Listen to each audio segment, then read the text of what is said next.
From missions to Mars, Oh my God. to billionaire businessmen in orbit, 1, 0. space exploration is thriving. But so too are threats to satellites and other types of spacecraft from hostile states.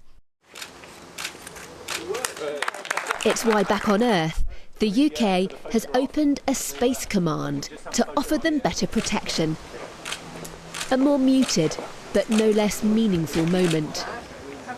Right now, we see countries like Russia and China testing and demonstrating anti-satellite weapons, satellites with all of the characteristics of a weapon deployed in space. We see them rehearsing maneuvers which, frankly, have only one purpose, which is to destroy satellites.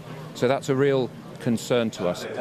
This new command at a Royal Air Force base in High Wycombe will improve the UK's visibility of what's going on in space using radars and satellites.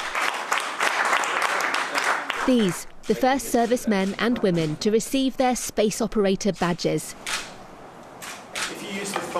Visiting VIPs tried out new virtual reality gear that's used in training. This provides a fully controlled training environment. They say their focus is on deterring attacks in space by developing international rules to govern behaviour.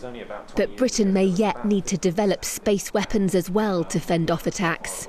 I'm not ruling out what we might do in future, but we don't want to weaponise space. We don't want it to become a place where, to use your language, there's conflict or even war in space. We want to make sure that it's a common good for all, because we all derive so much benefit from it. The UK's Space Command is starting small, with the number of personnel involved ranging from the tens into the hundreds. But commanders have big ambitions, potentially even creating a whole new space force with troops able to blast into orbit. There's no such thing as a day without space operations. You just don't see them. The United States already has its own space force and welcomed the UK's actions. Earth is only half the battle. Allies in space, as important as back on the ground. It's time for another giant leap. Deborah Haynes, Sky News. The United States Space Force is being built.